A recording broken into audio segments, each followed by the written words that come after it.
Luăm sticla direct, nu mai contează ce scrie pe ea. Am avut rol episodic în Clanul. Mafiot, furlubenițe. Mai vedem acum. Tăieri prin prejur, toate cele.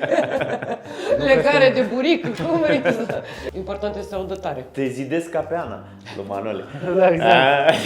Mi s-a întâmplat mie de nu știam cum să mai fac pe sub cameră, știi, să-mi șterg ochii. Hăhăială. Deci fac intro acum, da? Nu la final.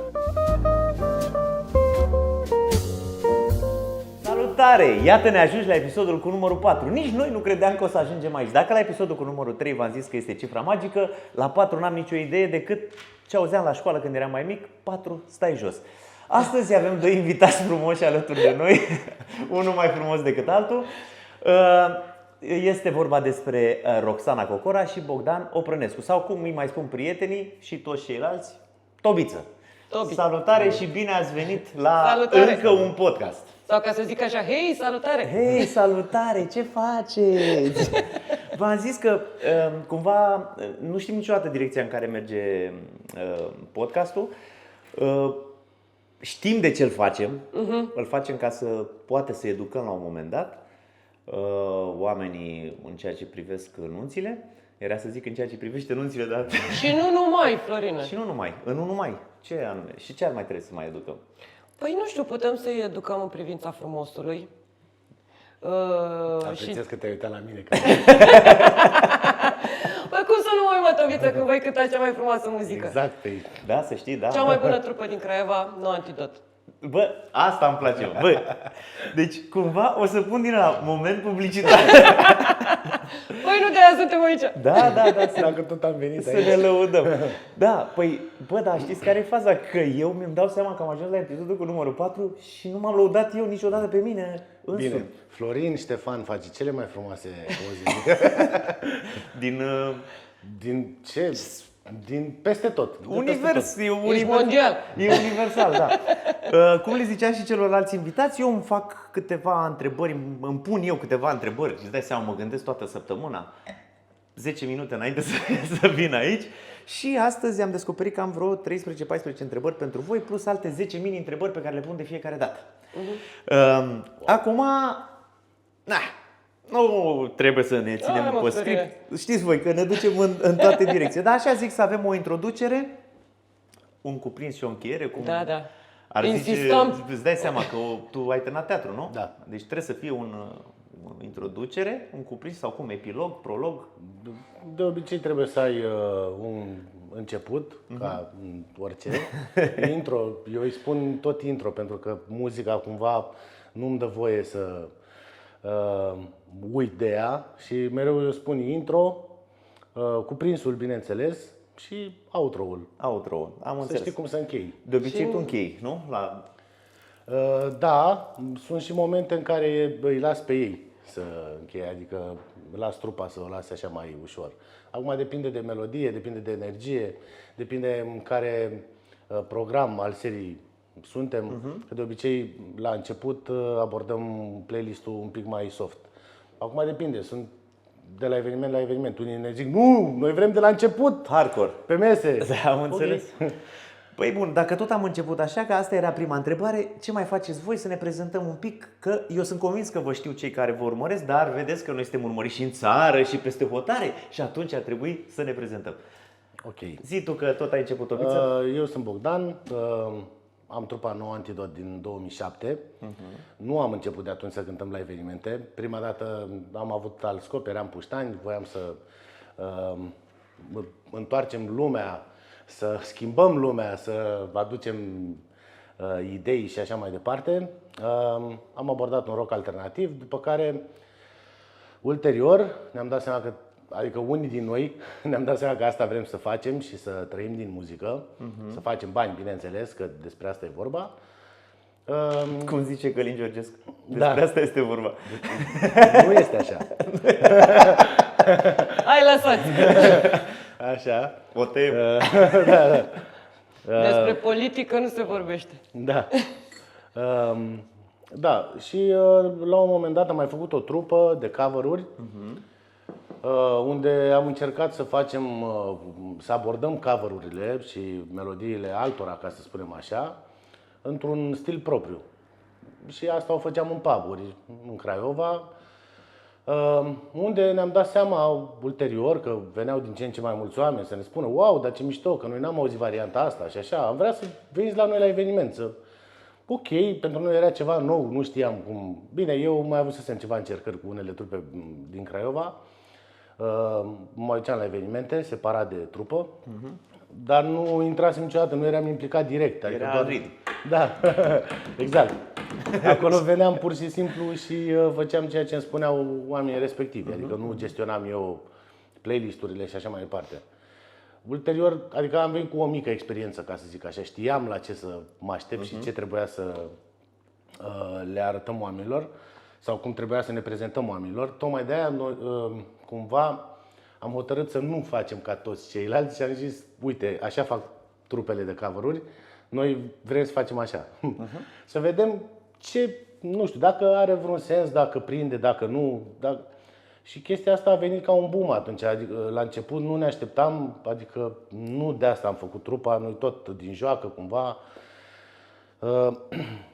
Și uite așa, ulterior au fost multe schimbări în trupă, au venit, au plecat, ne-am întors, ne-am sucit, așa, și până la urmă am decis, nu, ok, nu mai facem o altă trupă de cover-uri, rămâne nou Antidot și cover-uri și compoziții și ce vrem noi, vedem noi cum le împărțim, nu ne-am mai făcut planuri și am dat înainte așa, am rămas cu nou Antidot peste tot și așa au venit evenimentele la noi. În formula de nou Antidot.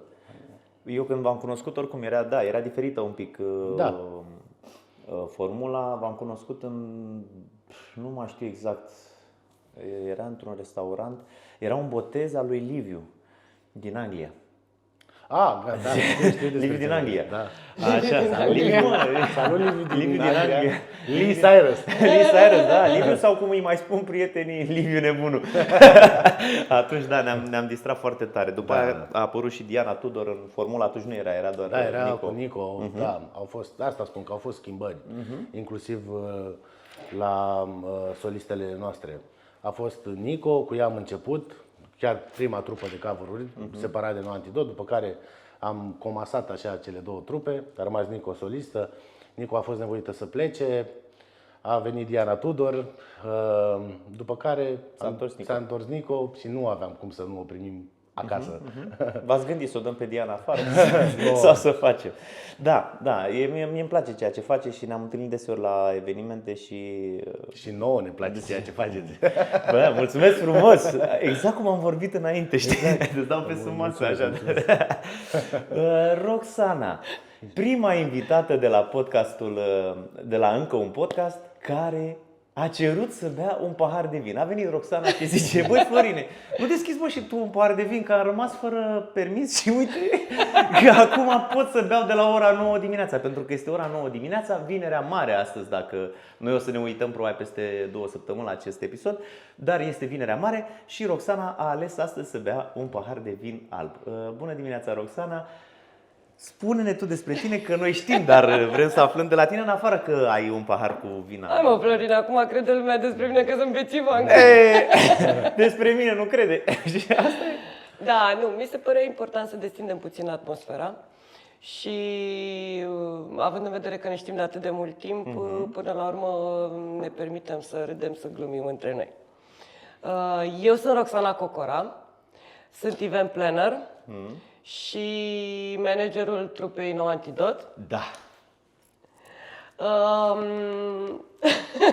Da. Și mă bucur că am venit astăzi alături de Tobiță. Și eu mă bucur și mulțumim pentru invitație. Și eu vă mulțumesc. Tobiță este omul care m-a încurajat să fac această activitate de management de trupă și mi-am dat seama că mă pricep la treaba asta. Și trupa Nou Antidot cred că este singura trupă din Craiova cu un manager, adică eu. Da, posibil, da. Dacă un nu manager singura, cu diferit de siguranță cineva prima. din trupă. Dacă nu singura, cu siguranță prima. Știi că vorbeam noi zilele trecute la telefon și spuneam că pe lângă event planner și manager de trupă, așa cum i-am spus mamei în momentul în care am hotărât să dau la Facultatea de Comunicare și Relații Publice, eu pot spune că sunt orice îmi propun eu. Da, așa este. Felicitări. Așa că pentru mine, în momentul ăsta, da, sunt Roxana Cocora, sunt event planner și manager al trupei No Antidot și multe altele, cum ar fi mamă, soție, grădinar, Mama, doi copii. vopsitor de ouă astăzi. Da, că chiar că mi-ai zis, bă, Șofer, stai că... da, nu. Asta e că eu pot să beau vin. N-am mai băut vin de aseară? De aseară, cred, da. Nu prea... Nu ești cu vinul. Depinde. Am și partea asta cu vinul mai așa mai... Dar rar. Nu știu, și sunt momente. Adică depinde de ce se întâmplă la evenimentul respectiv. Adică dacă e pe, nu știu, o terasă, ceva, soare, vară, așa, prefer șprițul. Dacă e o masă, o friptură, ceva, prefer vinul roșu. Dacă pur și simplu suntem în vama veche, luăm sticla direct, nu mai contează ce scrie pe ea.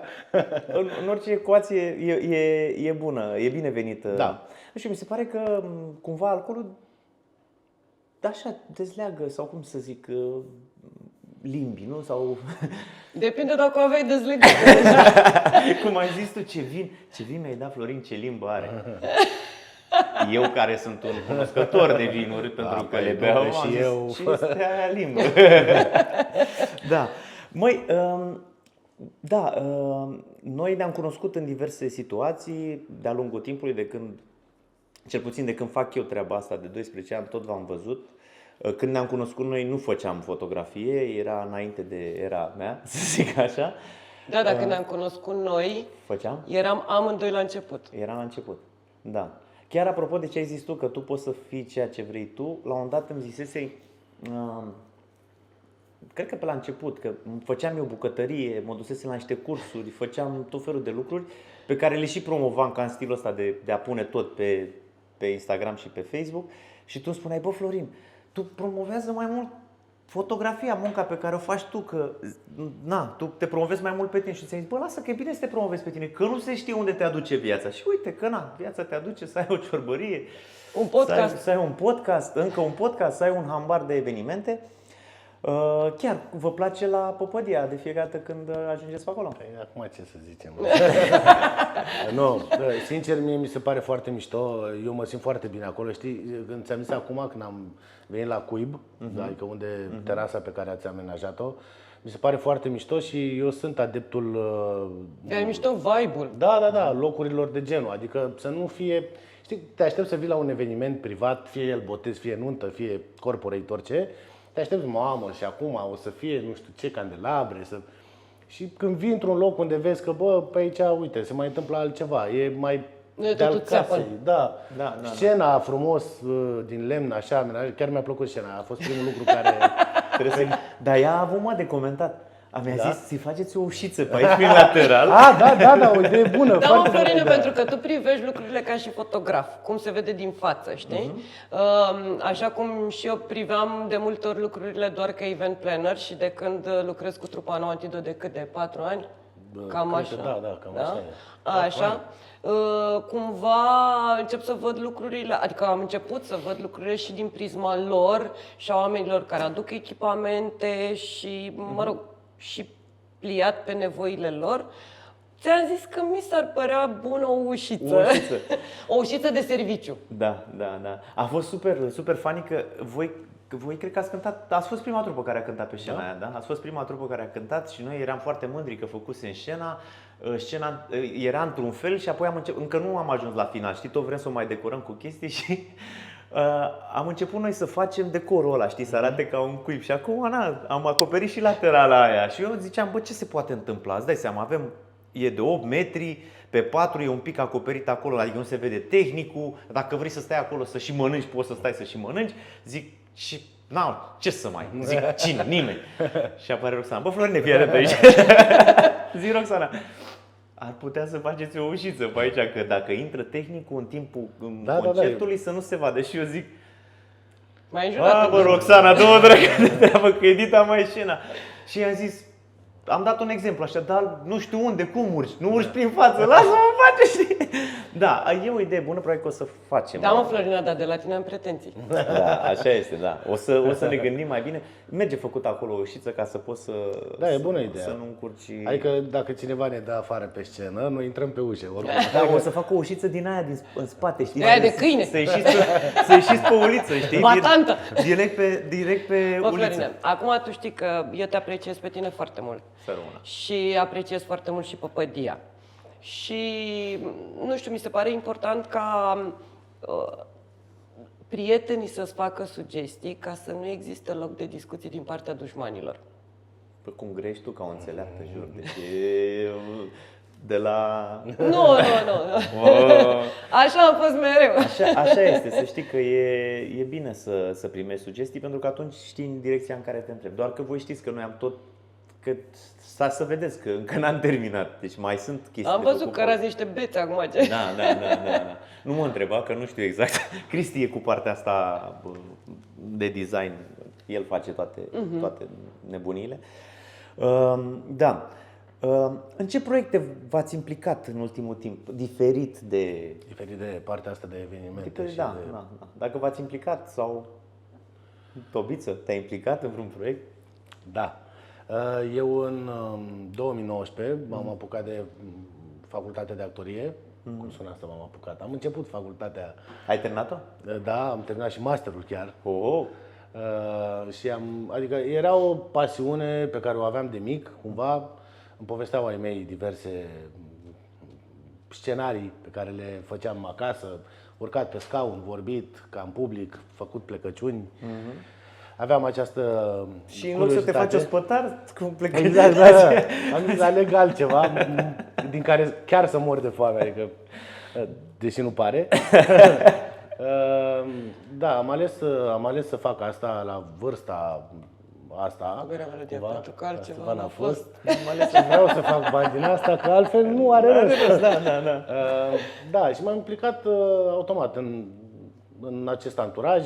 Am cunoscut și lumea asta, arta actorului, ca să zic așa, în diverse proiecte de teatru, ceva spectacole, mai mult pe zona de independent aici în Craiova.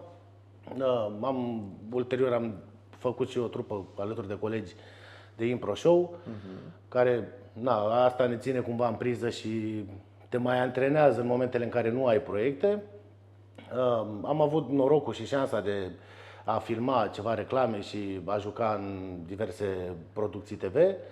Zi una, să știe și oamenii, o producție TV. Păi am avut rol episodic în Clanul. Da. Da. Bang, bang. Da. Și ce credeți, nu am jucat un băiat foarte cu minte acolo. Nu cred asta. Nu înțeleg de ce. În Las Fierbinți mai urmează ceva. Hai că ai fost super tare în Las Fierbinți. Da. Păi ce pot să joc? Mafiot, furlubenițe. Mai vedem acum. Pentru că ești din Craiova. Și bă, de unde mă? Ne trebuie unul din Craiova și trebuie să facă, ăla din Craiova oricum știe să facă chestiile. Și partea bună e că am zis, hai să mă mut în București să văd cum ești pe acolo zona, să testăm puțin terenul și acolo. Și bineînțeles că nu aveam unde să mă mut decât în Rahova. Da. Adică... Bang, bang! Deci eu sunt ca un magnet pentru... Am în minte așa, îți dai seama că îmi vin multe așa din fotografie cu de-astea mea, că te mulți în Rahova, vreau să spun dacă sunt subeexpuși pe acolo, da. Culmea... O să știi că și eu am stat în Rahova. Da, dar culmea, asta am descoperit eu într-o lună și ceva de când stau acolo, că zona asta e mai liniștită decât centrul Bucureștiului, Universitate, cu siguranță, da. Unirii, unde mie mi s-au întâmplat mai multe lucruri fix în buricul orașului, decât în Rahova, unde am venit noaptea la 3 pe o beznă cumplită și pe un vânt, chiar mi-era frică de situație, nu de ce se putea întâmpla acolo. Nici vântul, nici pământul, nimeni nu te întreabă. Dacă ai jucat în Clanul, cine se atingă de tine? Dar culmea că, tocmai în centru, acolo... Păi de obicei așa e, nu știi că... Și Parisul, de exemplu, e mega periculos. Da, cam asta cred că e un trend în toate capitalele. Pe mine nu mi-au spartat cu 2 zile mașina în centru. Parisului? Craiovei. Se mai sparge mașina în Craiova? Uite uite așa, țac, Ai lăsat ceva geamul pe... de la șofer. Ai lăsat ceva pe banchetă? Nu, Pur și simplu așa? pur și simplu. Mamă. Și? Mi-au cotrobăit pe acolo, mi-au făcut controlul la Stai tot că ce se am întorc făcut. băieții acasă, e periculos să nu mai lăsăm aparatura prin mașină. Da. Nu se mai întâmplase de mult în Craiova, chiar... Da, și cu 2 zile înainte a fost spartă o mașină la 2 case mai jos de mine. Tot în centru, da. Că tu stai în centru, asta vrei să spui de fapt. Nu vreau să spun că să sparg mașinile în centru. Atenție mare să sparg mașinile în centru. Da, uite că eu stau pe lângă grădina botanică și chiar pe Brestia, așa oarecum dacă stai să te gândești și chiar cum zici tu, e mult mai safe. Depinde, Mult mai safe decât în centru, da. Roxana, cum se împacă meseria de wedding planner cu cea de manager de trupă? În speță managerul trupei No Antidot. Mă, Florine, tu ai văzut cum se îmbină degetele de la 2 mâini? Uite așa. Așa se îmbină și ceea ce fac eu ca event planner, pentru că nu sunt doar wedding planner, sunt event planner, ceea ce înseamnă că acopăr o gamă mai variată de evenimente. Deci, activitatea mea ca și event planner, uite așa se îmbină cu cea de manager de trupă. Și da, când ești doar manager de trupă, se întâmplă situații când ești doar manager de trupă sau situații în care ești event planner și manager de trupă sau nu? Da. Se întâmplă. Da. Și nu-ți vine așa câteodată când ești doar manager de trupă și vezi acolo că bâșbâie pe la evenimente oamenii, știi? Și tu știi ce... Tu ești acolo ca manager de trupă, dar vezi că totuși ai putea să dai așa un sfat oamenilor. Bă. Dar acum, uite că acum putea să spun eu ca să nu vină că de eu am observat eu din exterior. Ea și când nu a fost la evenimente ca event planner și a venit ca managerul nostru. Pentru că sunt prezentă cu ei la fiecare eveniment. Și se observă Ca liason. Adică o să vorbim o să facem o comparație de cum era înainte și acum, cum erau lucrurile ordonate, ca să zic așa. Dar nu, ce vreau să spun e că am observat din exterior că nu poate să stea, adică dacă se întâmplă ceva pe acolo și ea vine cu o sugestie, dar adică nu să le spun oamenilor. Nu e invazivă. bine, Da, să ajute. Eu cred că ar fi bine dacă ați face așa și oamenii sunt, da, bine, hai să încercăm. Da. Mulți nu au un program făcut, adică așa cum... De multe ori îl fac cu mine. Da.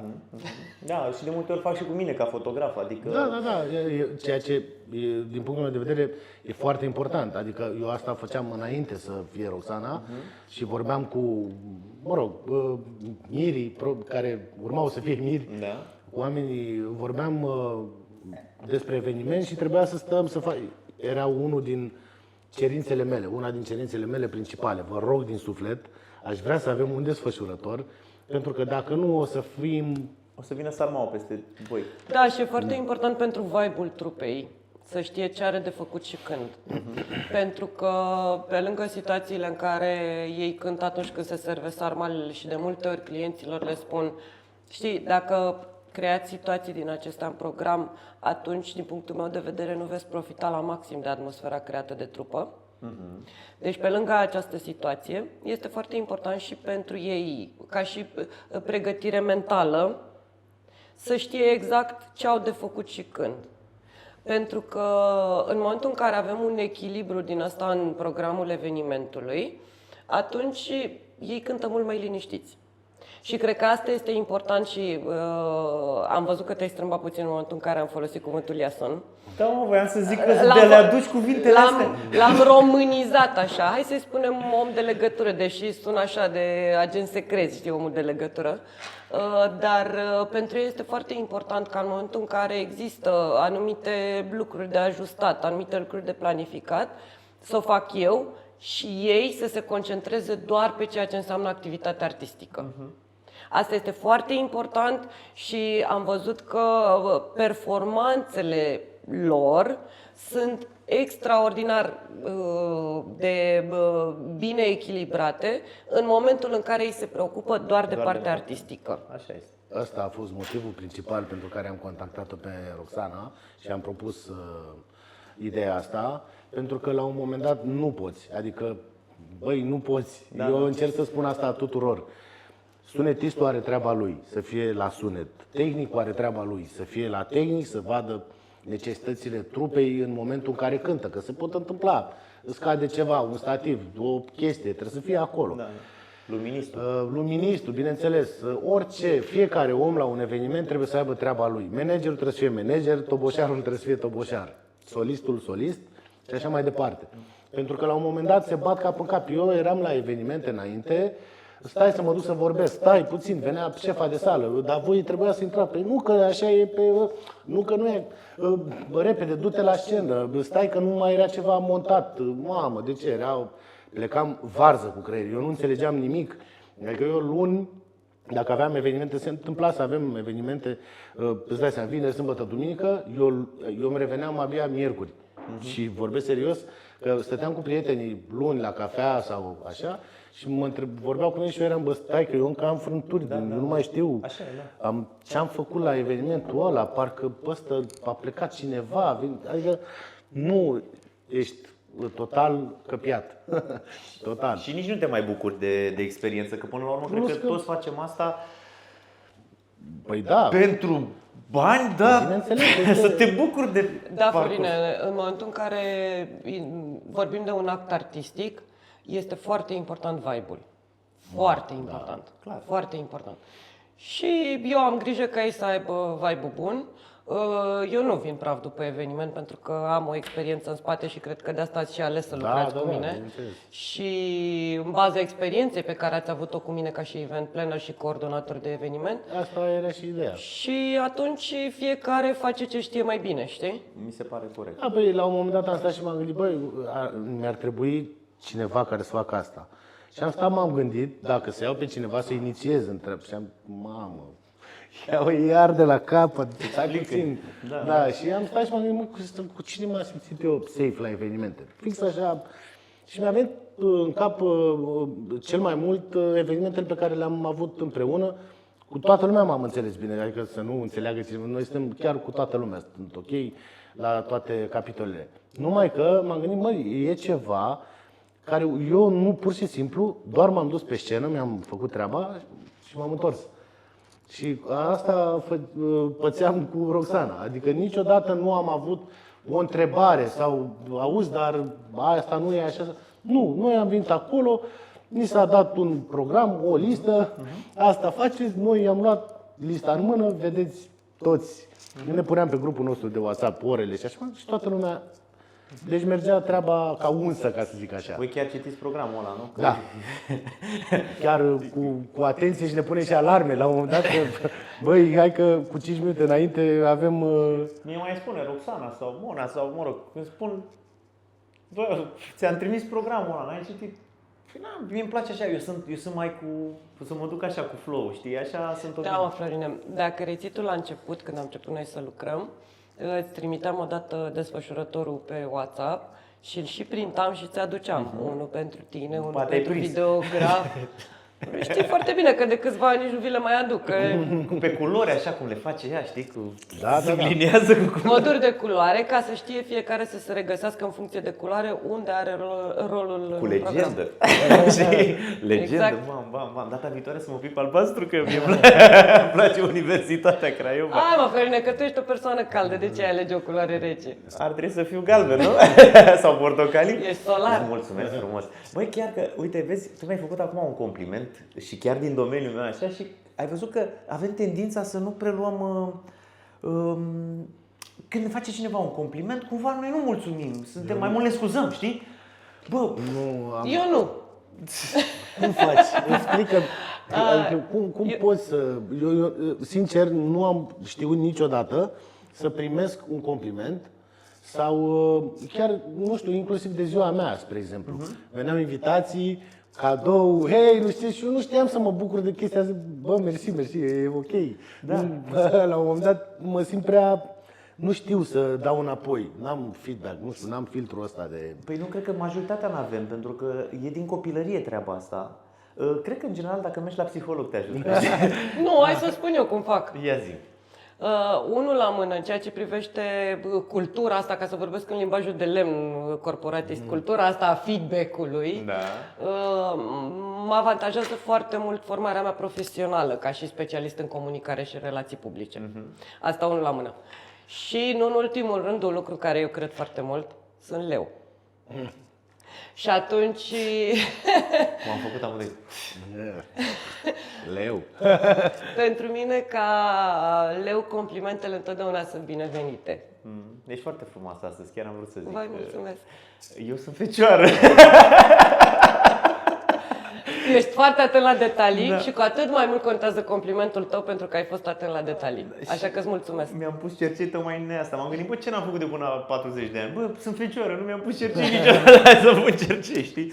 Da, astea le vorbisem și apropo, asta cu psihologul, nu a fost neapărat o glumă, că eu am început să merg la psiholog, am început să studiez psihologia și m-am înscris la facultate la Chișinău, sunt în anul 1 la psihologie. Și chiar mă duc în direcția asta și încep să înțeleg lucrurile astea, că de astea le și aduc în discuție, că am observat și la mine, la oricine, adică se zice cineva ceva și cumva nu... Vai, ce fotografie faci și cumva prima asta e... lasă că nu e, știi că mai sunt și alții care sau... Nu, frate, mi-a zis mie în primul rând, mulțumesc frumos, apreciez foarte mult că îți place ceea ce faci. Adică e din suflet, știi că până la urmă și la anunț, adică trebuie să fim sinceri unii cu alții. Întorcându-ne la anunț, vreau să vă întreb ce fel de evenimente preferați, în general evenimente, că știu că nu faceți doar anunț și după aia punctual pe anunț. Adică la ce te referi, la categorii de evenimente? Da. Păi, uite, știi, fiecare tip de eveniment are frumusețea lui. Dacă vorbim de evenimentele acestea personale, nunți, botezuri, cu metrii sau știi cum mai e eu, tăieri prin prejur, toate cele, legare de buric, cum vrei să... Și asta nu că suntem din Craiova, nu. Așa. Ți-a luat sabia ieri că se spargeam. Aia se face cu bisturiu. Frumusețea lor constă tocmai în încărcătura asta emoțională. Și cumva acolo pentru mine emoțiile sunt foarte puternice pentru că sunt evenimente irepetabile. Adică nu mai există, știi, lasă că ai și prost nunta asta, fac altă nuntă. Se mai întâmplă, cu altcineva. dar niciodată nu va fi prima nuntă, știi? Adică înțelegi ce vreau să zic? Ok, fac a doua nuntă, dar întotdeauna îți va rămâne aia prima nuntă și este irepetabilă. Ca de altfel și a doua până la urmă. Da, da. Sau a treia, sau mă rog, fiecare cu alegerile lui. La fel și dacă vorbim de un botez al unui copil. Până la urmă, și eu ca mamă, copilul meu este foarte important și îmi doresc întotdeauna ca totul să fie perfect pentru el, în măsura în care se poate realiza, pentru că nu cu ajutorul unui psiholog, ci eu cu mintea mea așa am ajuns la concluzia că nu sunt mama perfectă și e ok să fiu așa, știi? Adică și, mă rog, da, în momentul în care faci botezul unui copil, îți doresc să fie cea mai frumoasă experiență pentru tine, pentru bebeluș atâta cât realizează, pentru bebeluș în sensul că în momentul în care el va fi mare va vedea fotografii, va vedea filmări de la respectivul eveniment. Și dacă copilul respectiv este mereu plâns sau urlând, e clar că acel copil nu s-a simțit bine la eveniment, știi? Da, cele câteva luni ale lui, când părinții s-au strâns și au chefuit și el a dormit sărac. Dar vezi tu, asta contează și eu mereu spun că alegerea unui fotograf este unul dintre cele mai importante lucruri în momentul în care vrei să organizezi un eveniment. Pentru că dacă vorbim de o nuntă, da? Peste 50 de ani, inclusiv verighetele le vei avea schimbate. Da, În schimb, fotografiile rămân. așa este. Da? Dacă nu le pierzi. Ba, le pierzi. Le pierzi. Că... Le pierzi, cum să spun eu, poate le pierzi într-un sertar. Dar în mintea ta rămân acele imagini foarte vii și întotdeauna te vei întoarce la albume sau poate, nu știu, la fotografiile în format digital ca să retrăiești momentele alea care pentru tine au fost minunate. Și ca să revin, dacă vorbim de evenimentele personale, încărcătura emoțională este extraordinară. Și cumva mă încarcă și pe mine. Și probabil că ai observat că dacă avem o nuntă cu tradiții, în momentul în care se pune voalul miresei pe cap, eu niciodată nu sunt prezentă. Las pe cineva să stea acolo. Exact. Tocmai pentru că eu trăiesc alături de oamenii cu care lucrez, trăiesc momentele alea și nu pot să fiu indiferentă. Știi, uite și acum mă umplu de emoție când mă gândesc Și la nu mai lucrurile plâns la evenimente. Da, culmea să știi că asta e, și asta spune multe despre tine ca și om care face parte din acel eveniment. Nu contează că ești organizator, entertainer sau orice. Și nouă ni s-au întâmplat multe, deci la un moment dat fetelor din față nu le-a venit să creadă că s-au întors. Am avut un dans al mirilor, am avut de pregătit o melodie de la Lana Del Rey, dar nu mai știu exact ce melodie, cum se numea. Probabil melodia. Young and Beautiful. Cred că. Da. Că de asta e manager. Până ai propus-o. Will you still love me? Exact, Da, da. se gândește și ce ar fi dansat ea. Dar nu mă așteptam în viața mea. Eu am dansat tango. Da? Da. Am avut multe melodii emoționante și multe evenimente în viața asta unde am cântat și nu mi s-a... Dar s-a întâmplat ceva la evenimentul ăla, a fost ceva, un vibe, o putere, o energie. Pur și simplu m-a bufnit plânsul, dar nu că plâns că dau lacrimi. Frate, îmi venea să plec. Adică nu puteam să încep melodia. Era atât de emoționant și atât de bine făcută atmosfera. Nu te gândi că erau cine știe ce fumuri și acolo, da, ceva. Probabil ei, conexiunea lor. Dar asta, faptul cum se uitau unul la altul, cum și-au trăit momentul ăla și ce ne-au transmis, îți dai seama, eu și din punctul ăsta de vedere al artistului, ca să zic așa, ei au jucat-o perfect. Dacă au jucat-o. Dar nu cred că au jucat-o. Au trăit-o. Știi? Că asta e diferența și asta vorbim de foarte multe ori cu ei. Și le explicăm, sunteți numărul 1 la evenimentul ăla, voi sunteți actorii principali. Ce faceți voi, aia vom face toți. Dacă voi pur și simplu stați afară la țigări cu invitații și așa mai departe, asta fac toți. Poți tu să aduci cea mai tare trupă, cele mai, nu știu, firibombe, să clovni pe acolo. Lumea va sta cu tine la țigară. Dacă tu ești pe scenă și transmiți și chiar te bucuri de evenimentul ăla și ți l-ai dorit, crede-mă că evenimentul ăla va fi perfect, mai ales dacă oamenii care se ocupă de partea asta îți livrează ce trebuie. Dar sunt, într-adevăr, unele momente care pur și simplu poți tu să fii oricât de tare, pur și simplu te emoționează. Și uite, Nu, că dar ajungi exact, la... eu le spun lucrul ăsta în momentul în care mă întâlnesc cu ei și ca event planner și ca manager de trupă, adică ambele situații. Dacă voi, nașii sau părinții voștri, nu sunteți prezenți pe ringul de dans, nimeni nu va fi. o să fie, da. Da? Și ca să reiau ideea pe care am început să mai înainte, fiecare eveniment, fiecare tip de eveniment are frumusețea lui. Cele personale au încărcătura aceasta emoțională și cele care, să spunem, corporate, deși corporate cumva aici includ inclusiv, nu știu, baluri caritabile, lansări de anumite idei sau produse sau inaugurări de sedii. Ce îmi place foarte mult mie acolo ca și organizator este lipsa implicării emoționale, știi? Pentru că acolo lucrurile merg tac, tac, tac, tac, tac, tac, tac, tac, știi? Da. Și asta este foarte important. Adică fiecare tip de eveniment are frumusețea lui. Cele cu încărcătură emoțională sau cele fără încărcătură emoțională. Dar îmi place să le fac pe ambele. Am înțeles. Mulțumesc frumos. Tobiță, bănuiesc că îți plac și concertele din astea restrânse prin... Bineînțeles, dacă ar fi care evenimente îmi plac cel mai mult, bineînțeles că îmi plac concertele în aer liber, la scenă mare, toată lumea. Adulația! Da, ne dorim să fim... da, Tobi! cu toții ne dorim să fim rockstar-uri și să avem parte de genul ăsta de episoade. Însă, în ceea ce privește evenimentele private, sincer, prefer evenimentele, nu mă interesează în mare ce se întâmplă acolo, dar să fie, adică oamenii care ne-au dorit la evenimentul ăla, să ne vrea pentru că le place lor și că ei s-au convins că trupa aia e potrivită pentru evenimentul lor.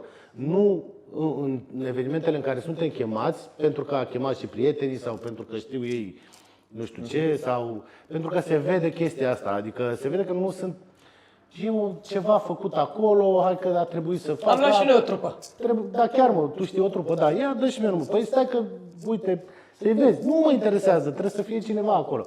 la evenimentele alea, sincer, nu ne simțim nici noi bine. Și le-am spus multora, băi, dacă, uite, ăsta e playlistul, asta facem noi. Plus că mai există confuzia, trebuie specificat și asta, foarte mulți oameni vin și ne ascultă în pub-uri, în localuri, în Craiova. Și bineînțeles că noi avem alt playlist acolo, ceva mai rock, pentru concert, cum ar veni. Mai adăugăm și pe aici, pe acolo, câte una din asta, câte o melodie, așa știi, ascunsă, gen, uite, facem și asta. Mie alea îmi plac, Da. le cântați. Gen cântăm și manele, nu? Nu, asta chiar Hai mă, că glumeam. știu, dar Never! referitor la asta, nu că avem ceva cu partea asta, la fel. Vin oameni și ne spun, păi noi am vrea manele. Ok, dar pe durata participării noastre nu se poate asta pentru că încurcăm caii, nu prea se mai întâmplă ce vrem noi. Și stricăm vibe-ul. Conceptul nostru nu mai e relevant. Pe manele e greu să... Ce să mai faci tu după aia? Adică pe bune. E cam greu să mai intri după manele. Asta spun. Ori venim, ne facem deci nu ai luat 3 programe. Avem și varianta de 1 program și varianta de 2 și facem noi 2, vii după aia cu băieții. Ei oricum, de obicei, interpreții de muzică de manele, ca să spunem așa, de obicei își vin cu sculele lor, cu boxele lor și așa mai departe și oricum te acaparează, vin acolo în față. Important este să audă tare. Te zidesc ca pe Ana, lui Manole. Da, exact. Hai că vă pun asta. Exact. Și ce sens mai ai tu atunci? Nu mai ești relevant pentru evenimentul ăla și atunci... Nu, dar referitor la confuzia asta pe care o fac, păi nu iau pe ea, că ea sunt rockeri. E adevărat, avem asta noi, dar nu, la evenimente noi avem muzică, de la muzică pop la românească, la bluesuri, la R&B, la soul, la dance, orice. Chiar și latino ceva, adică poți să te miști, poți să dai și din șol, poți să dai și din... Îți pleacă umărul și pe muzica noastră. Numai că nu este... Fondul. Da, sau... Dar numai că nu e într-adevăr Stilul. Nu, da, Florina, tu știi foarte bine că eu, ca și event planner, întotdeauna recomand conexiunea asta între clientul meu sau prietenul meu, ca să zic așa, că foarte mulți îmi devin prieteni, și oamenii care vin să lucreze efectiv pentru realizarea acelui eveniment. Și știi foarte bine că și în ceea ce te privește, pentru mine e foarte importantă conexiunea asta, pentru că până la urmă tu petreci aproape toată ziua cu ei, știi? Și atunci insist în primă instanță să se uite pe portofoliul tău, să vadă dacă rezonează cu ceea ce văd. După care eventual ori să vorbească cu tine, ori să se întâlnească cu tine, să vadă dacă se simt bine în prezența ta. La fel și cu trupa, este foarte important vibe-ul ăsta pe care îl ai și conexiunea pe care o simți. Da, bineînțeles. Păi toate merg mână în mână cumva, adică uite, tu, spre exemplu, ce evenimente preferi? Unde preferi să faci? Unde crezi că se încadrează evenimentul perfect pentru poza perfectă, ca să zic așa? Eu nu mă gândeam că mă întrebi asta, jur. Uite, mă gândeam că... Stai să-ți dau microfonul. Eu prefer evenimentele... E clar că prefer evenimentele la care există conexiune cu persoanele, cu cuplu mai mult. Cu atât mai bine dacă sunt conectat și cu invitații, nu neapărat să-i cunosc, dar știi bine că, uite, de exemplu, mie îmi plac evenimentele la care genul de muzică se duce spre rock, de exemplu. Mie îmi place asta. Știu că la mine la botez ai cântat și la tobă. Da, nu mai știu. Pentru că am stat acolo și deja se terminase. Și Tobiță plecase de la tobă. Pentru mine. L-ai prins. Cred că băteam la tobe în perioada aia, încercam să învăț. Da, îmi plac evenimentele astea. Îmi plac evenimentele mai micuțe, mai restrânse, cu cei mai apropiați oameni, în care te simți bine, în care poți să te desfășori, în care nu prea-ți pasă dacă, nu știu, se uită cineva la tine sau nu. Mă simt bine la evenimentele mai mici, mai intime în general.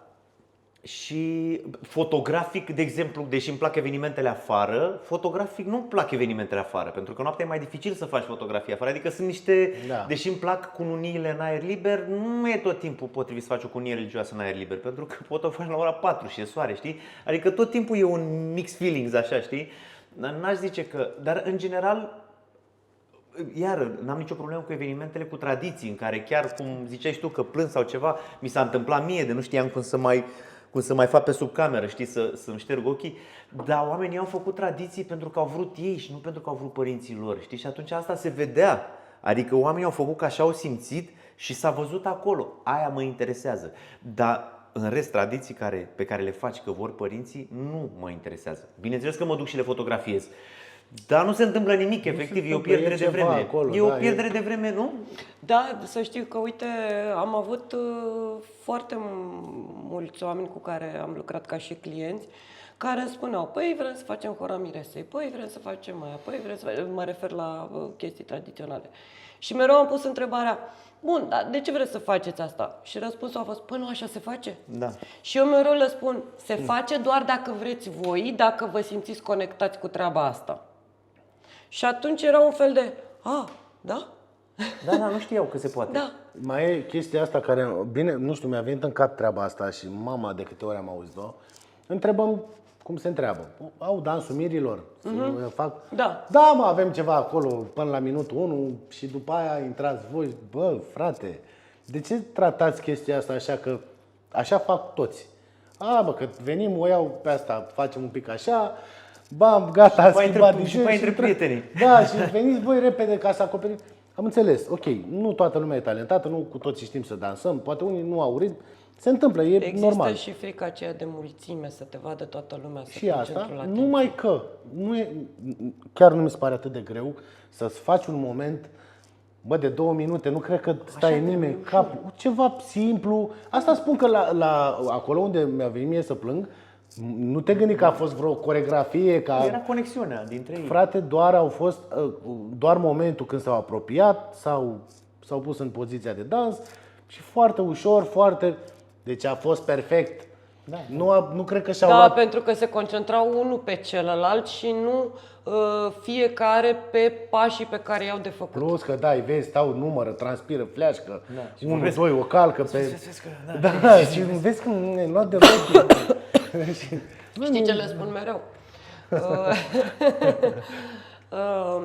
Dacă știți că nu aveți partea asta de dans în sânge, în voi, nu sunteți dansatori profesioniști, întotdeauna va da mai bine și ceea ce numesc eu un blues cu mâna pe fund. Știi cum făceam în copilărie, de se stingea lumina și Lăsai mâna așa.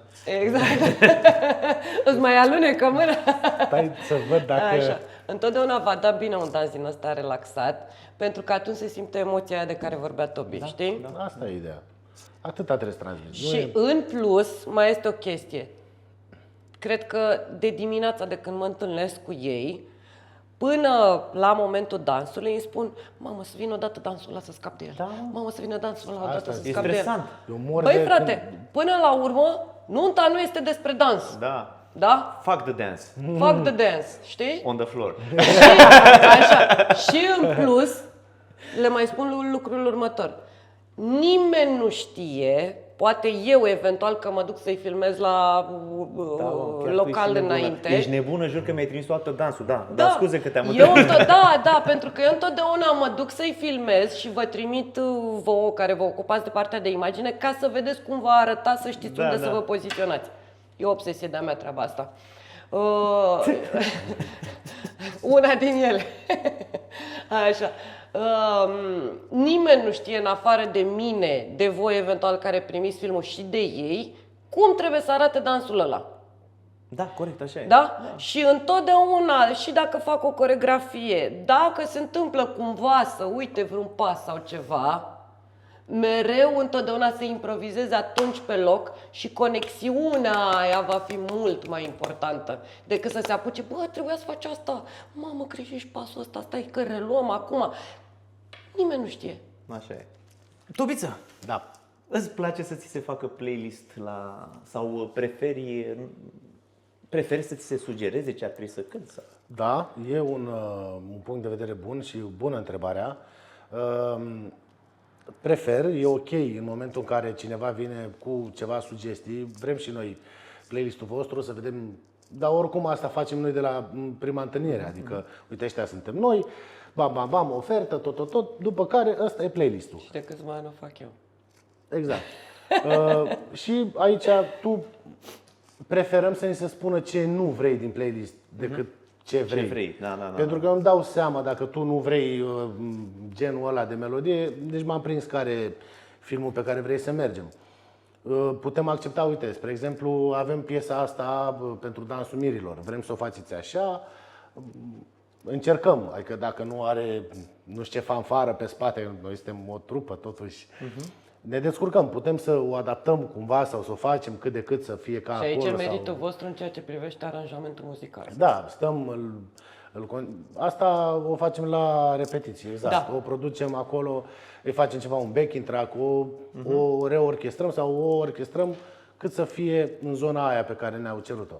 Dar da, e bine dacă colaborăm pe partea asta și atenție, colaborăm pe partea asta de playlist, ci nu, în momentul în care îi impui, mereu, orice, eu cred că e valabil la orice. În momentul în care vii și îi spui vreau așa, ăla acolo, nu se potrivesc lucrurile. De asta le spunem, băi, la evenimente se pot întâmpla multe.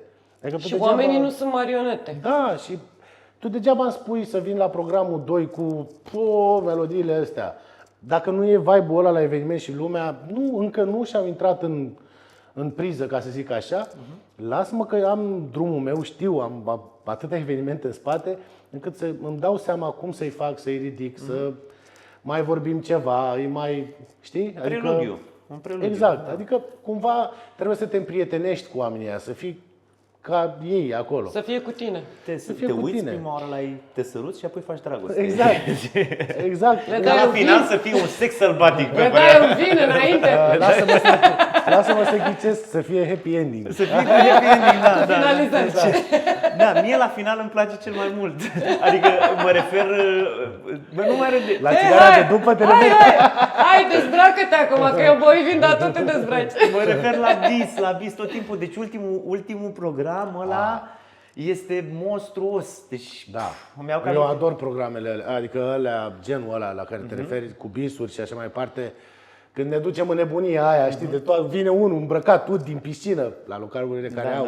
Cum ar fi la Păpădia. Exact. Am avut eveniment Și acolo numai cu la din asta piscină. mi-a venit în cap fix, cred că ultimul eveniment pe care l-am avut 4-5 acolo. august, ăla de pe 4. Aha. Nu am fost acolo, dar am auzit că a fost. Mamă, frate. N-ai fost? N-am fost, nu? Băi, băiatule, ceva wow, a fost exact ce aia e. La Sebi, deci, da. ăla e evenimentul la care trupa Nu Antidot Da. e Salut, musai Sebi! să fie. Salut! Super tare. Adică, da, genul ăla de eveniment, asta facem, la asta ne pricepem cel mai bine. Da. Le putem onora și pe celelalte, adică să fim și într-o altă manieră, dar ăla e evenimentul pe care mulți și-l doresc și de-aia ne cheamă Și acolo. de-aia știi? aleg trupa Nou Da. Antidot, știi? Eu întotdeauna le spun, și fac o mică paranteză aici, eu întotdeauna le spun următorul lucru. Foarte mulți clienți îmi cer playlist-ul. Întotdeauna în playlist-ul Nou Antidot sunt sute de melodii. Și le spun, este imposibil ca la un eveniment să poată fi cântate toate, da? Este un playlist orientativ, să vedeți cam în ce direcție ne îndreptăm noi. Este foarte important să vă alegeți gen 3-4 melodii pe care nu le vreți în niciun caz și 3-4 melodii pe care le vreți neapărat, știi? Și asta cumva, în baza experienței lor, le dă vibe-ul evenimentului și știu în ce direcție să meargă. Ei întotdeauna vin înainte, cu cel puțin o oră de a începe să cânte, pentru că vor să se conecteze cu oamenii. Știi? Vor să bea o băutură una pe... Nu neapărat. Da, mă, știu, glumesc, Dar glumesc. e important să vezi oamenii, să vezi la ce reacționează. Aici are o importanță foarte mare DJ-ul care pune muzică înainte și vezi exact la ce reacționează oamenii. Adică nu Voi colaborați cu DJ în general, nu? avem, Adică știu exact cum să... Exact. Tocmai exact. de asta, de multe ori, n-am o problemă dacă deja Warm-up-ul ăla, știi? și-au vorbit, în mare parte ne cam cunoaștem pe aici, în oraș. E dar satul și mic. când, și când mergem în alte locuri. Avem noi DJ, ok, vorbim cu el înainte, îi dăm un playlist, uite, astea le cântăm noi, ar fi bine să nu le pui și tu ca să nu fim, știi, să nu facem repetăm. Să nu facem un battle între cine e mai, știi, cine se supără mai mare, știi? Știi? Dar în mare parte le recomandăm să DJ-ul nostru nu e același la fiecare eveniment, acum depinde. Unii își mai au separat. nu-i Îl prindem alegem și pe- în funcție de vibe, Tobiță spune Exact, asta. plus asta, păi da, adică dacă e disponibil, dacă nu, dacă se potrivește la evenimentul ăla, Da. dacă, știi, unii i-au mai văzut în oraș pe DJ-ii noștri și zic, îl vrem pe ăla că știm noi party-ul nu știu Ne care. potrivim cu el. Perfect, că na. Și în felul ăsta, oricum e bine să colaborezi chiar și cu muzica populară, chiar și cu să colaborezi. Asta spun. Cel mai important lucru la eveniment E colaborare. Colaborare, da. uite, mi-aduc aminte la un eveniment chiar și cu voi, cu echipa de video-foto. Și venea și ne spuneați, băi, hai să dăm gecile de aici, hai să facem nu știu ce, ca să fie perfect. Adică noi sunt detalii, ce m-aș gândi eu că geaca aia stă în cadrul tău, știi? Sau chiar lumina. Că Lumina, dacă poți să-mi dai lumină la tort albă sau să-mi dai galben sau... Diavolul este întotdeauna în detalii. Da, sunt foarte importante și mă bucur când există trupe cu care poți să colaborezi de maniera asta. În general, în proporție de 90 și ceva la sută, cam așa se întâmplă. Sunt și situații extra care, mă rog, așa sunt. Dar chiar poți să ne dai un exemplu? Altfel de... Da, poți. În primul rând, mă deranjează. Hai ca să știm ce înseamnă așa nu. Păi, în primul rând, nu mă minți, că eu știu că mă minți. Că am făcut și radio, am fost și manager de trupă, știu și eu chestii. Ești om de lume. Sunt om de lume, dar sunt uns cu toate arifiile. Rămâne câteodată un băiat care nu e pregătit, de exemplu, la lumini, că eu cu asta, nu, sunetul și restul nu, pe mine nu, pe video probabil că îi interesează mai mult. În ceea ce mă privește pe mine, mă minte că că are un program sau că nu știu ce. În realitate, eu știam, văzusem că nu era, adică nu știa să facă luminile cum trebuia și mi le lăsa tocmai nepotrivite. Bine, ne descurcăm, nu știu că poate ați văzut că noi nu suntem scorțos sau ceva, ne descurcăm cu orice, dar ideea e că de preferat dacă mă ajuți și tu e mai bine. Știi? Adică, uite, Albert, de exemplu, știe, săracul, zice, bă, nu magenta. Bă, n-am nimic cu magenta. Doar că dacă lași o culoare prea mult pe oameni, eu să fie prea mult magenta. Și în fotografie, îți dau un exemplu, le mai pot face și al negru, le mai pot face și... Dar în video o să fie mereu magenta, n-ai ce să faci, știi? Și atunci trebuie cumva să fie, știi, să se miște. Dar crede-mă că, uite, noi am învățat chestiile astea în timp și tot așa, de la noi. Adică nu am venit noi cu ele deja știute. Noi am venit acolo cu o schemă, uite așa... Pentru că nu există în momentul ăsta, cred, nicio școală în acest sens. Da, nu cred, nu știu dacă se face ceva. Pe Sunet știu că sunt din astea private, unde deja și colegii noștri deja le-au parcurs și așa mai departe. Dar cu asta cu luminile și e foarte important. Dar tot așa și ei au învățat de la voi sau de la alții am care... crescut împreună. Uite, eu am așa o treabă pe care, nu știu, eu cred foarte mult în treaba asta. De foarte multe ori există anumite elemente în cadrul unui eveniment cărora nu le acorzi neapărat o importanță. Și de multe ori greșești. De ce? Pentru că diavolul stă în detalii și există poate anumite elemente la care nici nu te-ai gândi, care contribuie la construirea atmosferei generale. Adică omul vine la eveniment, da, și zice, bă, m-am simțit super acolo. Dar dacă este să-l întreb, ok, de ce crezi că te-ai simțit super? Nu o să poată niciodată să pună punctul pe lucrul ăla care l-a făcut să se simtă bine. Și atunci întotdeauna va exista un mix, o coroborare a tuturor lucrurilor pe care tu le incluzi într-un eveniment și care vor duce la acea stare de bine pe care tu, dacă vorbim de evenimentele private, tu ca mire, tu ca părinte de bebeluș și așa mai departe, o ai și invitații tăi, că până la urmă de-aia chem, ca să se simtă bine cu tine și să se bucure de bucuria ta, știi? Și de asta investești, că până la urmă e investiție, frate. Exact. Adică oamenii ăia cheltuiesc bani. Adică sunt bani pe care tu îi cheltuiești. Tu trebuie să știi, bă, de ce dau, pentru ce dau acești bani. Adică, hai să fim serioși. Îi dau ca să mă simt bine și să celebrez ceva care se întâmplă în viața mea. Pentru că ideea că vreau să scot bani din eveniment, eu întotdeauna, mie personal, mi se pare o idee cât de cât, nu știu, falsă. Există jocul acela, roata țiganului, știi? Întotdeauna banii pe care îi vei primi, la un moment dat tot îi vei da înapoi, știi? Da, ok. Cu vârf și îndesat. Cu vârf și îndesat, știi? Și poate în anumite situații în care nu i-ai neapărat, știi, rezervați. Dar important este ca momentul ăla să te bucuri de el. Auzisem acum câțiva ani un organizator de evenimente, pentru că noțiunile astea de event planner, wedding planner, event coordinator, ăștia sunt așa o romă engleză din asta care a intrat la noi.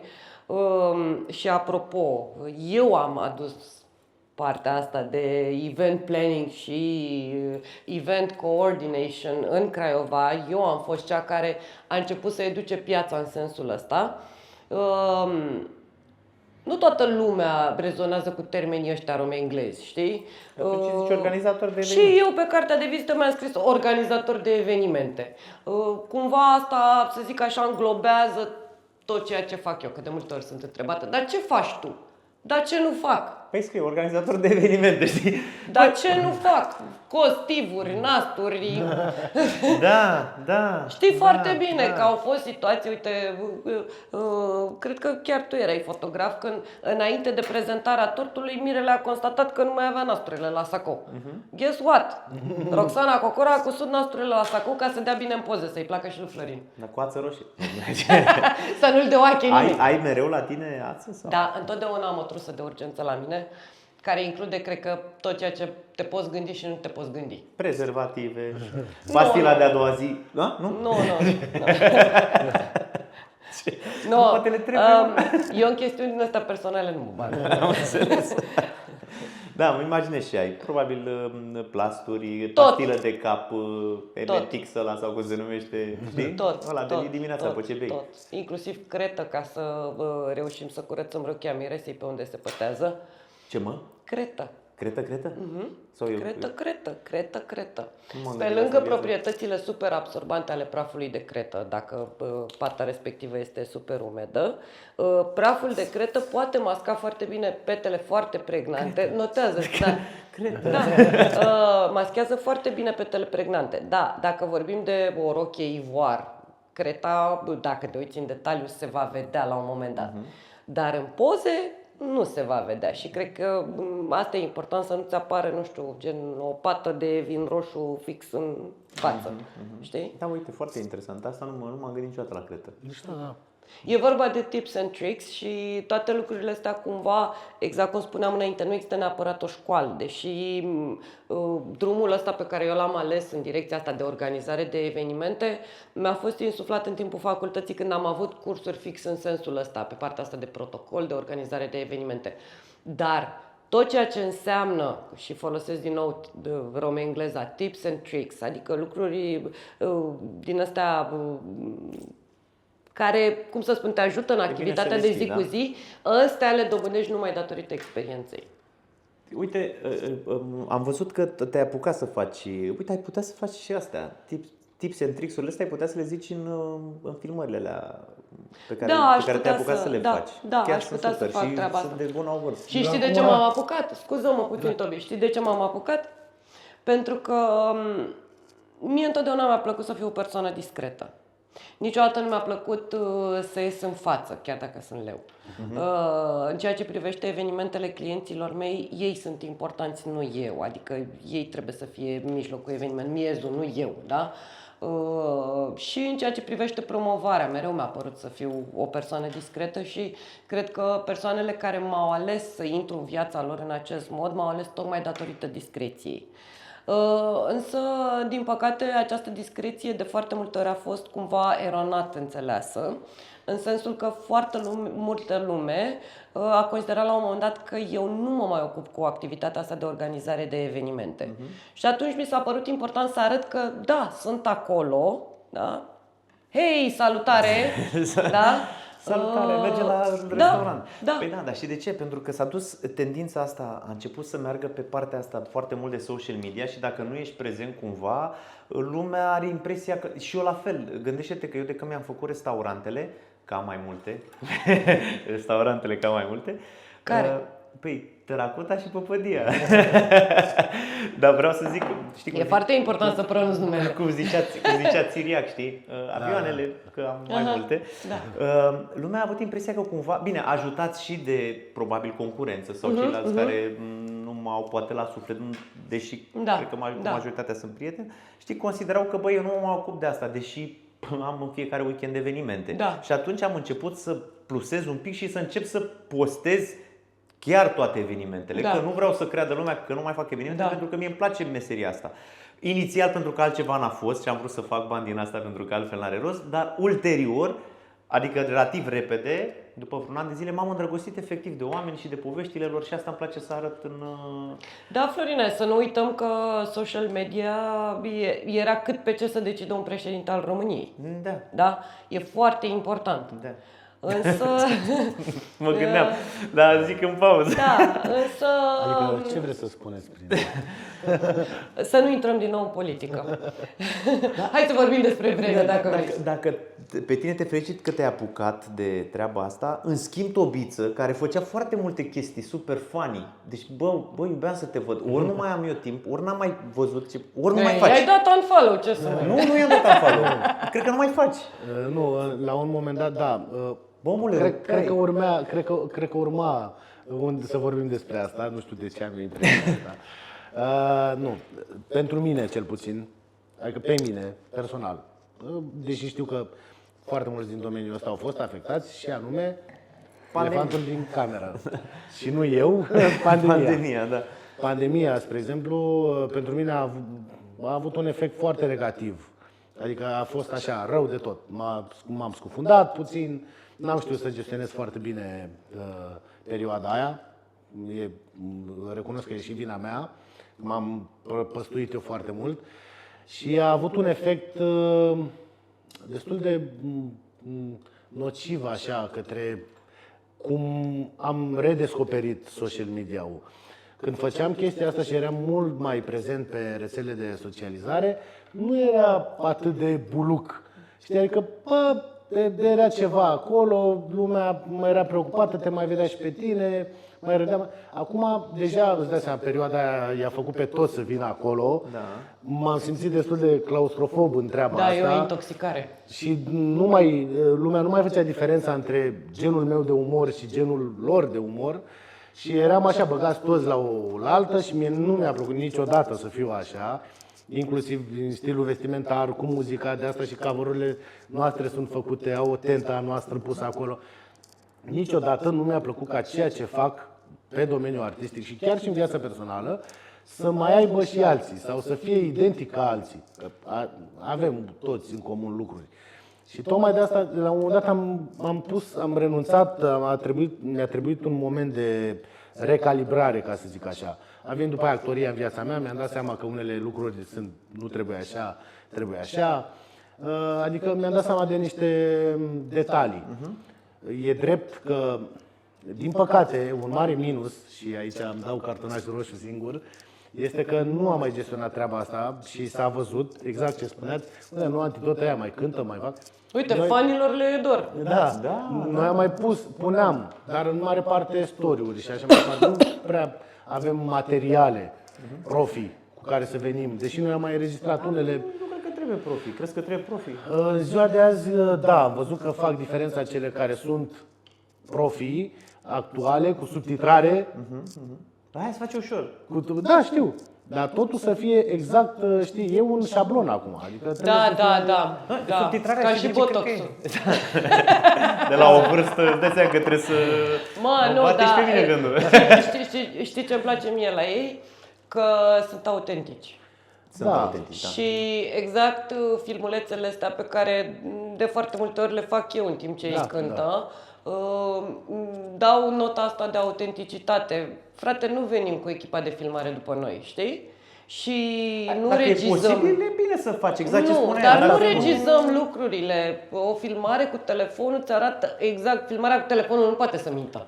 Da. Și acum, sincer, cele mai multe evenimente și cele mai frumoase și concrete și cea mai bună publicitate, la noi cel puțin. Ce fac oamenii. Da. Deci niciodată eu n-am crezut în treburile astea cu super promovări. Ok, au contat. Dar la un moment dat eu am observat că, cea mai bună publicitate, cea mai bună recomandare este asta când oamenii spun, am fost acolo, m-am distrat, te-am văzut, uite, te-am filmat, au un minut cu ei. Nu am avut niciodată un client care să-mi spună, am văzut site-ul și de asta Păi știți, de ce? Hai că vă spun eu de ce. Pentru că nicio trupă din România, niciuna, crede-mă, când te uiți și le cauți și știi, trupa aia este super tare. Și eu cauți pe trupa aia care e super tare. Și nu vorbesc aici din Craiova. În general, poți să te duci oricine. Nu găsești, pentru că Înțeleg de ce. Nu ai cum să aduci pe cineva cu tine la evenimente să te filmeze, chiar dacă aduci pe cineva. Ba, ai cum, dar pierzi din autenticitate. Acolo există oricum o echipă foto-video pe care o să-i încurci, care o să spună, băi, stai așa puțin, că noi suntem aici pentru foto-video, tu dacă filmezi trupa așa o să ne încurci pe noi. Și nu-și permit din punctul ăsta de vedere trupele, nu financiar mă refer, dar nu au cum efectiv să aducă pe cineva să facă clipuri profil anunț. Și atunci, de multe ori când te uiți la o trupă pe care tu juri că ai văzut-o și bă, e super tare, îi arăți nevestei și ea se uite și zice, bă, dar nu e chiar așa tare, de ce să-i luăm pe ăștia sau ce să știi? Bă, spun că i-am văzut acolo, adică dacă spun că sunt tari, știi? Și aici vine după aia partea asta în care poți, și chiar mă gândesc la varianta asta, poți să ai un om acolo cu tine, nu cu aparate, nu știu ce, un om care se ocupe pur și simplu, exact, că de asta vorbeam, fiecare să aibă treaba lui. Mă gândesc, Pe partea de social media. da, pe partea de social media, să am un om la un moment dat, la evenimente, care să vină. Uite, acum au sosit trupeții, suntem în drum spre... Am venit. Sunt foarte mulți curioși care, eu cum fac că ăștia? generația asta nouă, că tu asta spuneai, că din gură în gură, da, din gură în gură și eu 12 ani de zile se duce și încă se mai duce vorba, dar la un moment dat eu sunt altă generație. Pe unde mergi tu sau mai merg și eu, nu o să mai dăm de viitorii miri. Înțelegi? Și atunci trebuie să ajungem altcumva la ei. Uite, de exemplu, încă un podcast, că nu știi cum să faci să ai acces la cei tineri, știi? Că, asta e altă generație. Sorinu, pe de altă parte, în toată lumea asta, și eu personal spun că urmăresc foarte mulți event planneri și coordonatori de evenimente. De câte ori ai văzut tu un nou event planner de 20 de ani? Never. Da, eu nu zic numai de event. Sau un fotograf extraordinar. Eu când aveam 20, glumesc că nu făceam poze. Da. Până la urmă, cumva, există un echilibru în ceea ce privește experiența pe care o dobândești și felul în care înveți să rezonezi cu oamenii. Da. Vin mulți din urmă, în orice domeniu. Da, clar, e natural. Și este bătătorit drumul, știi? Nu mai trebuie să te gândești tu ce trebuie să faci. Vezi că, uite, asta era o chestie pe care o vorbeam și în domeniul ăsta, în actorie. Da, este adevărat. Au mai mult acces acum la informație față de cum am avut eu când m-am apucat de meseria asta. Adică eu când m-am învățat tobele, să fim serioși, abia apăruse YouTube-ul, ca să zic așa, era popular pe la noi. Deci de seama cu Google. Adică... Cu Mircu, înainte de Mircu. Da, noi ne predam prin telefon. Mircu era un platformă pe care... Așa și repetam în niște condiții care acum dacă iau pe cineva din vremurile astea, știi, mamă, sună așa ca și cum îl duc în evul mediu, dar cam așa era, da. Și îl aduc acolo, hai, uite, ia și repetă, nu o să vrea în primul rând sau o să renunțe foarte ușor. Da, dar lucrurile astea te călesc și te fac omul care ești astăzi. Pentru că, dar după aia am văzut și cumva reversul medaliei, știi? Pentru că după aia, uite, omul ăsta care e obișnuit numai în condiții, în puf și așa, și el știe drumurile pe care trebuie să meargă, ajunge la eveniment și îi se întâmplă ceva. El nu e pregătit pentru neprevăzut. Pentru că el e pregătit pentru totul să fie acolo, știi? Da. Noi, dacă se ia curentul, noi știm ce să facem. Adică avem... Să cânti la rece. Da, facem ceva, tot facem. Sau depinde de locație, poate are și generator. Adică... Sau așa. Ne adaptăm, Florine, în funcție de situație și pe lângă colaborare și flexibilitatea și adaptabilitatea sunt niște caracteristici foarte importante. Clar. Care duc la reușita unui eveniment. Da. Apropo de ce spuneai tu și tu și eu și Roxana, că până la urmă eram cumva în aceeași direcție, în sentimentul fiecăruia. Da, așa este. Acum cumva ai o idee despre cum se fac lucrurile. Uite, îți dau un exemplu. Încă un podcast. Adică nu am făcut nicio școală de nimic. Înțelegi? Școala vieții, într-adevăr. Școala vieții.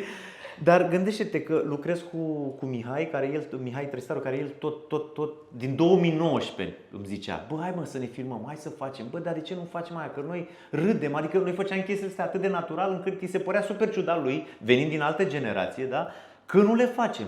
Și mi-a zis, la un moment dat m-am apucat cu păpădia și teracota și acum, nu știu cum a venit așa, ne-am întâlnit noi și a zis: bă, nu vrei să facem treaba asta, că tu poți un podcast. Încă un podcast. Păi asta cu încă un podcast a fost așa.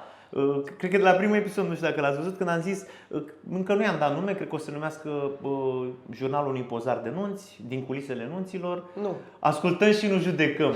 Practic o să fie încă un podcast. Și Asta pentru că ai făcut cu un psiholog, nu? Primul podcast. da, Ascultăm și nu judecăm. Ascultăm și nu judecăm, da. Am zis să încep cu cineva din alt domeniu decât Dar ăsta. Florina, noi aici nu vorbim doar despre nunți, vorbim și despre viață. Despre viață, da, e mișto să asculți, dar m-am gândit că, i-am zis încă un podcast, pentru că chiar așa îl văd, încă un podcast.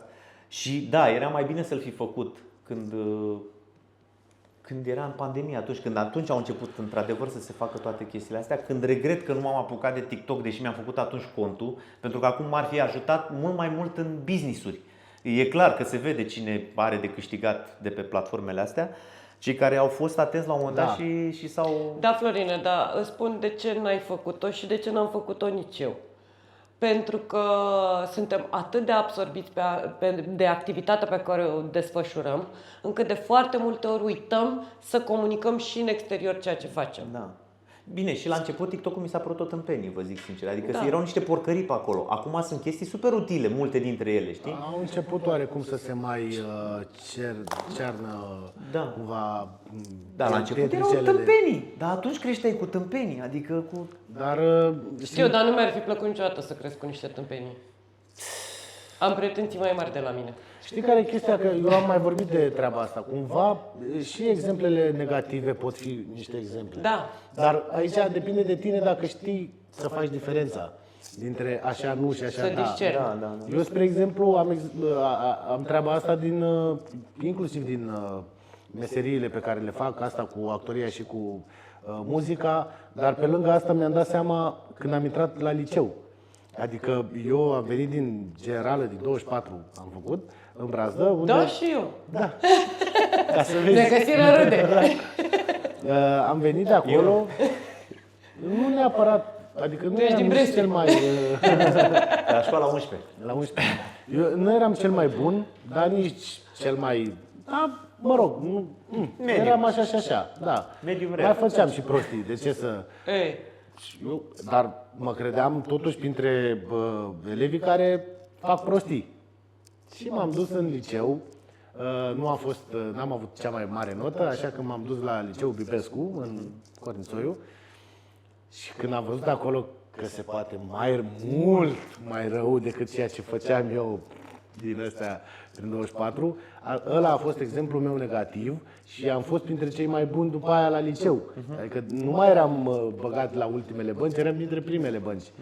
Și atunci am început cumva să îmi dau seama, bă, stai puțin că nu asta e lumea în care Reset. vreau să mă îndrept. Adică ok, în 24 mai mergea că te mai acopereau ăia, ai buni și totuși nu erai așa la, știi? Nu ieșeai în frunte. Da. Dar după aia, când am văzut că se poate mai rău, am zis, ok. Și chestia asta chiar a fost o învățătură, inclusiv în domeniile pe care le fac. Pentru că, la fel, cu trupa, când eram foarte, nu, noi doar asta facem, doar asta cântăm, doar... Mi-am dat seama, bine, ok. Și suntem noi și 4 prieteni care ne distrăm. Exact. Pentru că lumea e diferită în general, Da. știi? Adică foarte puțini sunt, din păcate, care n-aplaudă la aterizare. Exact. Chiar recent văzusem o femeie pilot într-un interviu. Sunt prost. Și... nu ești. Nu. Ești funny.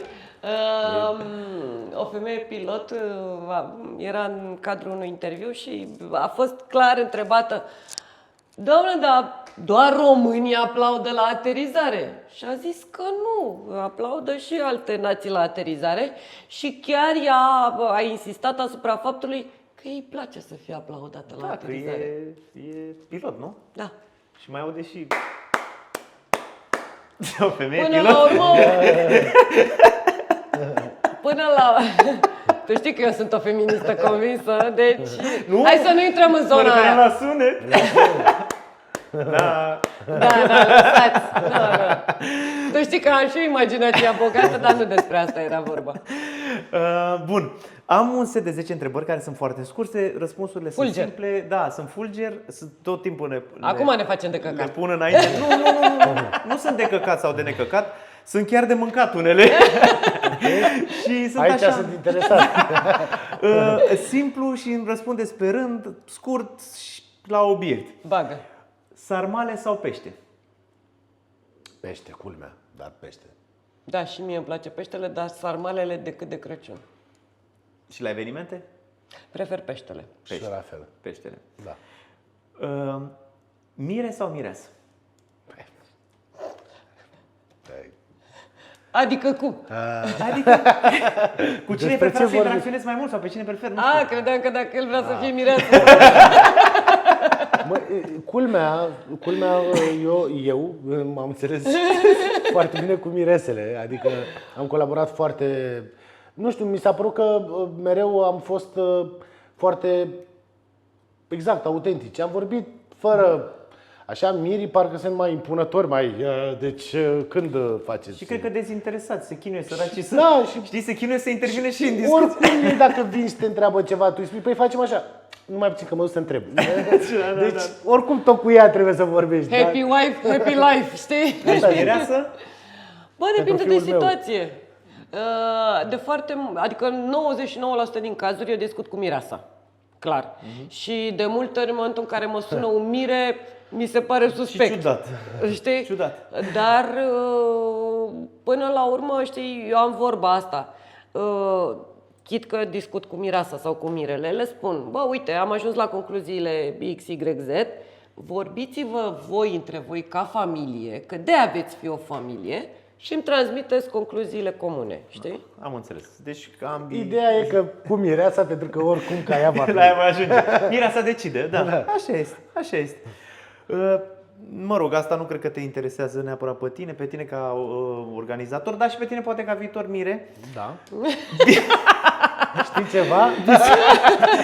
Biserică, Vezi ceremonie. că deja l-a luat ca fotograf, știi? Și ceremonie. Băi, eu am nuntă și nu știu. Da, și la E păpădia. o farsă aici, La nu? păpădia. Ceremonie în aer liber, religioasă sau ceremonie în biserică? Florin, exact cum ziceai și tu, depinde. Depinde. Depinde de momentul zilei, depinde de oameni, dacă se încadrează în vibe-ul ăsta de ceremonie în aer liber. Eu personal am ales ceremonie în aer liber.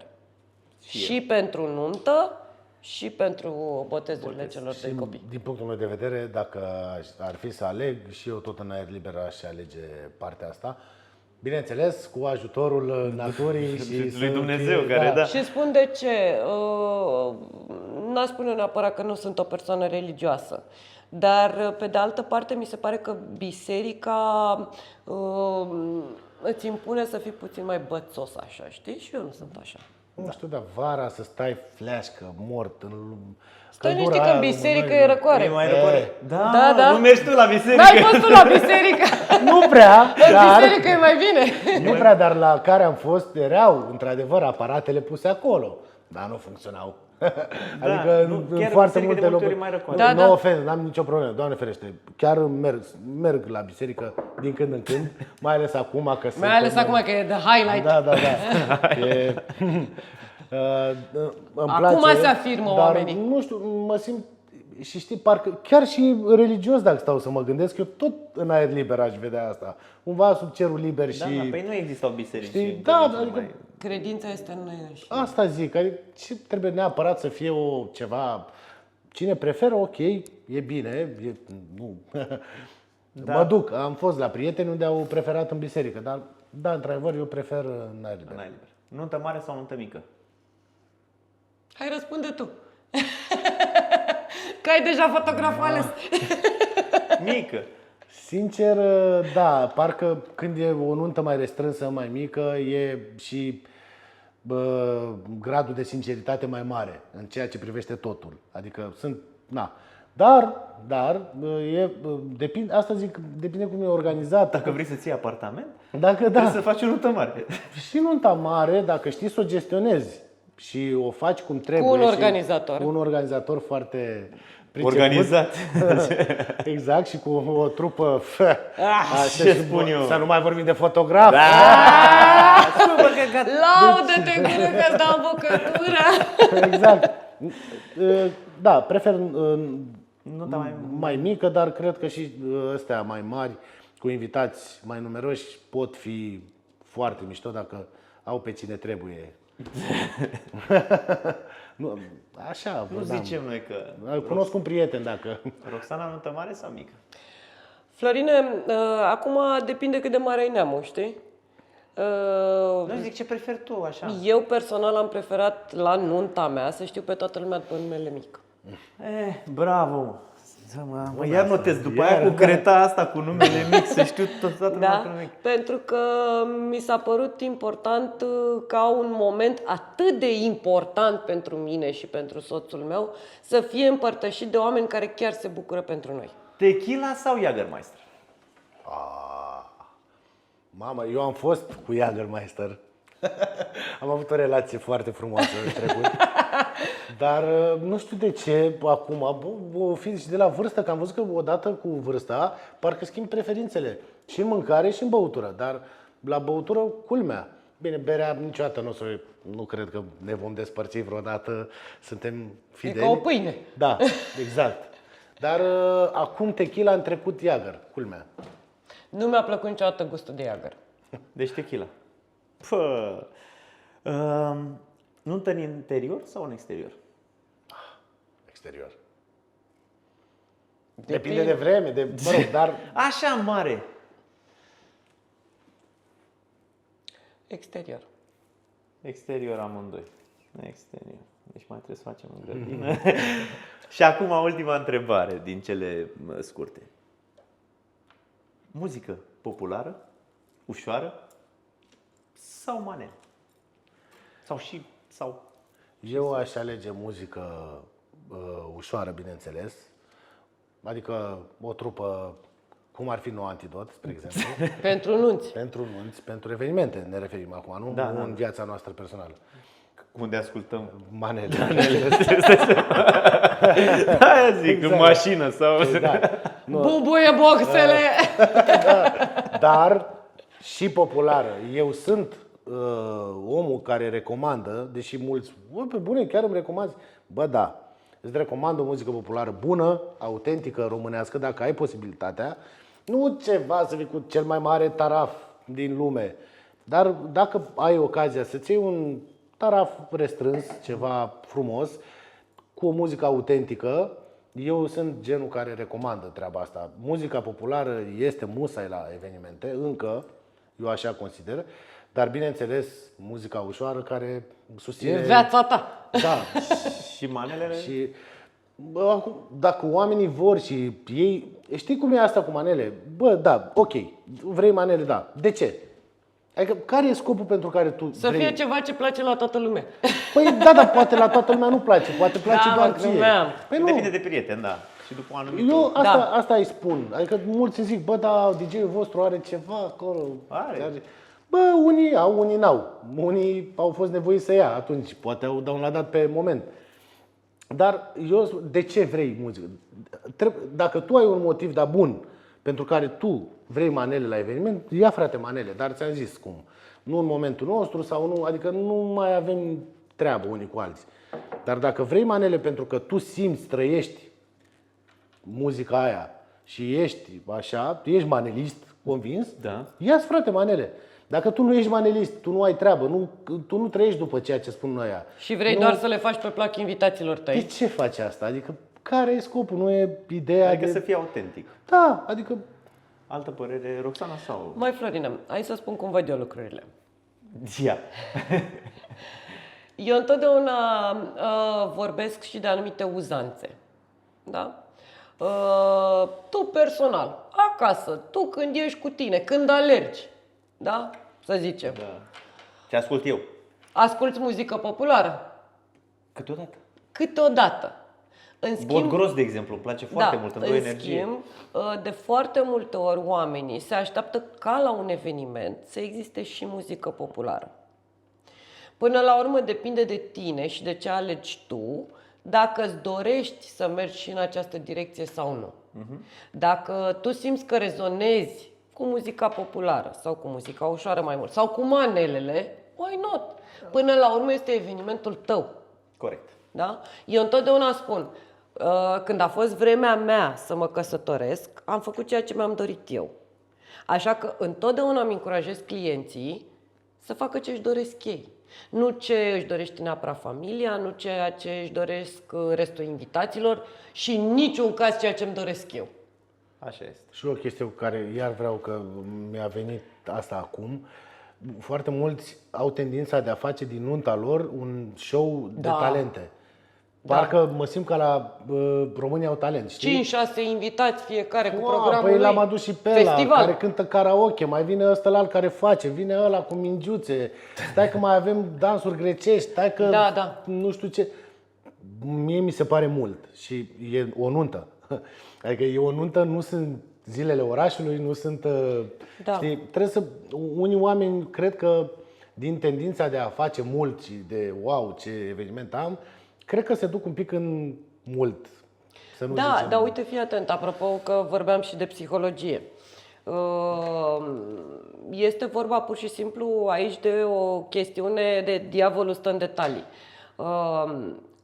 Creierul uman, da, la muzica live obosește mult mai mult decât la muzica înregistrată.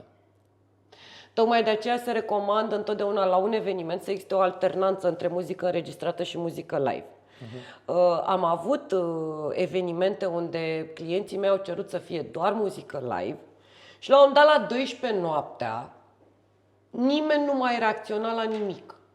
Da? Și atunci este important să nu avem foarte multe momente care ne solicită psihic, vizual, da? Este important să avem momente, dar în același timp să le oferim și oamenilor șansa să poată să descarce ceea ce au văzut sau ceea ce au ascultat. Da, așa e. Și eu sunt de părere că nunta, până la urmă, nu e neapărat... Adică e și pentru distracție, clar, dar e și de socializare, că sunt oameni cu care nu te-ai mai văzut de mult. Adică e bine să existe și momente în care vorbești. Exact. Și așa, da, de multe ori, și mai ales când aduci un artist super cunoscut, mi se pare că lumea stă ca la concert, îi filmează și mai puțin se distrează, știi?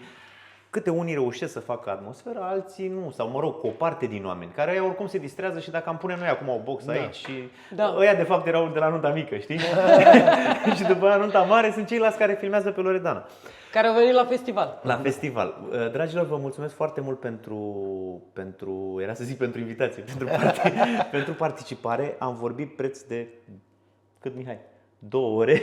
Probabil că o să mai structurăm sau o să mai tăiem din ele, de le dracu. Am înțeles, venim și la partea a doua. Veniți și la partea a doua. M-am bucurat foarte mult că am stat de vorbă. Mulțumesc mult, sper să ne vedem pe teren, că acolo e acțiunea, nu? În acțiune. Dacă vreți să... Sau la un pahar de vin. Sau la un pahar de vin, sau amândouă. De ce nu? Că eu beau în timpul serviciului, să știi, adică n-am nicio problemă. Eu nu niciodată. Eu da, întotdeauna. Niciodată. Și, da, nu Pentru mult. că de multe ori am numărat și banii cu mirii și trebuie să fie cineva treaz, nu? Iau o mașină de numărat banii. Din aia cu 300-400 de lei. Vă mulțumim foarte mult, mulțumim Roxana și Bogdan, aka Tobiță. Tobi, mă, dar de ce zici Tobi? De ce nu zicem Tobiță? Păi de ce vrei să-i spun tobă? Tobă, da, într-adevăr, sună, știi? Bă, Tobiță? Bă, tobă, eu când aud tobă, culmea nu mă gândesc la tobe. Eu mă gândesc la un om gras. Da? Eu nu, eu mă gândesc la tobă, știi? Adică toba când na. Tu te gândești la mâncare. Da. Eu mă gândeam că Tobiță nu e neapărat potrivit. Știi? Tobiță? În sensul place... de... Zic, Da. E de când era mic, știi? Exact. Mi-a rămas porecla mică. Ai fost și mic, nu? Câteodată. Nu mai râdeți, mă. Mă bucur că poți să faci glume de genul ăsta cu oameni pe care îi cunoști și nu se supără. Nu, bă. Vă mulțumim mult că ne urmăriți. O să revenim și cu următoarele episoade, adică 5, pentru că 5 urmează după 4 aproape întotdeauna. La revedere, zi frumoasă! Pa! Pa! Hai că îl făcurăm și pe asta. Merge pe aia cu sunt guci fata lui Miraj. Te rog, nu căuta cu mine anturaj. De unde știi tu porcăriile astea? Ia stai că îmi spune Mihai că se oprește camera. Dar de unde vede el că se oprește camera? Uite! Stai aici. Păi Face da, camera da. 16 locuri. Știi?